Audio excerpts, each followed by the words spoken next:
Jai Hind everyone. In our last video, we presented you how Modi has exploited the psychological techniques to understand a human behavior to garner votes.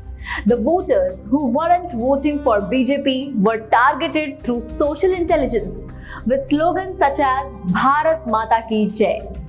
In fact, they asked of voters to keep their hands in fist mode and keep their eyes shut to instill the feeling of patriotism in their subconscious mind to youth's detriment. Why detriment? Because such an act causes us to give up on our logical thinking and place our blind trust in the authorities fighting for power. Here, the party BJP is creating a subculture of people wherein BJP is looked upon as more than a party but an integral part of Indian culture. If you haven't watched our first video, then please do to understand the BJP's definition of nationalism. As we all know, people of India are emotional and highly perceptible to emotional manipulation, and especially when the speeches are designed to emotionally manipulate you in an environment created to emotionally manipulate, then there are very little chances that you won't get manipulated. And this has been happening to you since 2012, where the narrative thrown at the voters was that the people of India are being exploited since independence from the Britishers.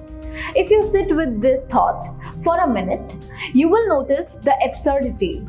The use of false narratives creates anger amongst the voters, and these narratives are spread through offline and online media, directly or indirectly. The stories build fear in the voters, and they are taught to expect the worst if BJP doesn't come to power or remain in power. The fear holds us hostage to the situation and lessens our capacity to think logically. I don't need to tell you, but to bring out the anger the BJP party like Draupadi Chirharan have gotten at Rahul Gandhi to spread negative sentiments towards him.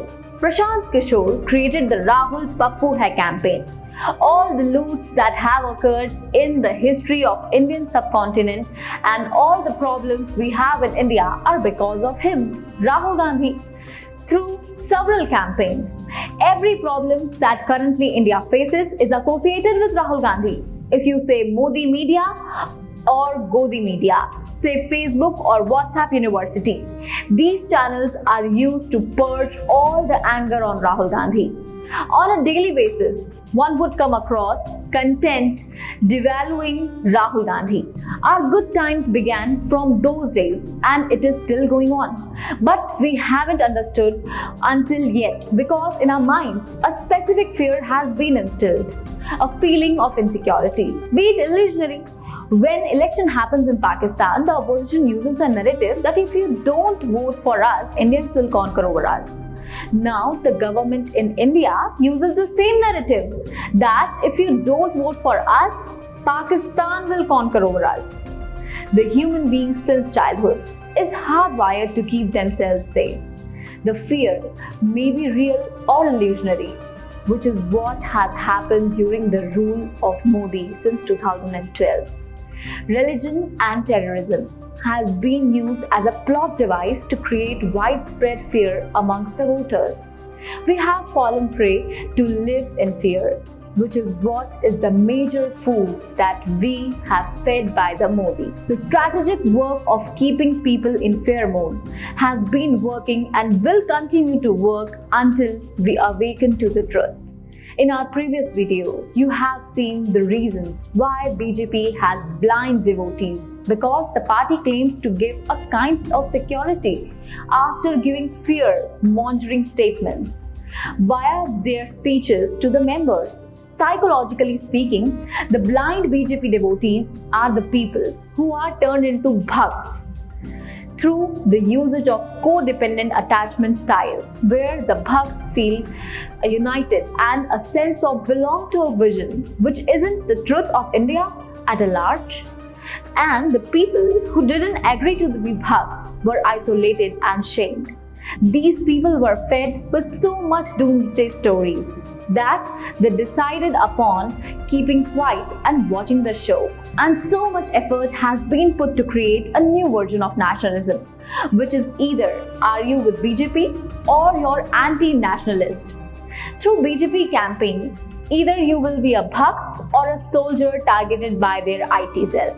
You will associate negativity with Congress party and its members. This is planned out nationalism. Through careful image building process, the narrative is repeated by the traditional media outlets and the main actors of BJP.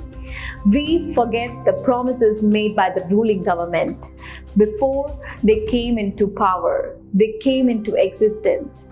We tend to only remember the heroism and heroic behavior. I hope you will think about the thoughts presented.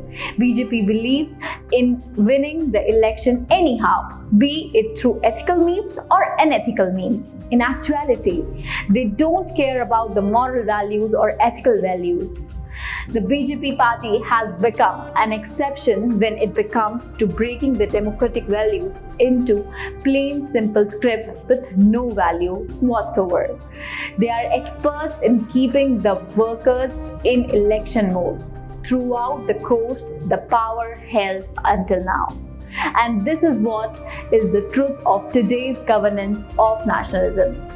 In our next video, we are going to tell you about the narrative employed in Gujarat's 2022 elections and what narrative will be followed till the Lok Sabha elections in 2024. Narendra Modi's campaign has been planned for long term after the understanding the mass psychology of voters in India. And this campaign is disseminated through RSS and Vishwa Hindu Parishad like a pledge. The Modi bought all the news channels and started paying for positive coverage of their party. Along with this, they learned the trick to make fun of opposition campaigns and completely nullified the value of giving replies to the opposition parties' thoughts and opinions, thereby breaking the very rule of democracy and following the path of autocracy. Modi is presented as a victimized hero in his campaigns. The voters weren't easy to make pappu of, therefore a lot of thinking and planning had gone in this campaigning for Modi. Gandhi's and Nehru's nationalism and India versus today's nationalism is worth paying a few thoughts to. Modi's campaign ideology was disseminated by all media outlets, online or offline.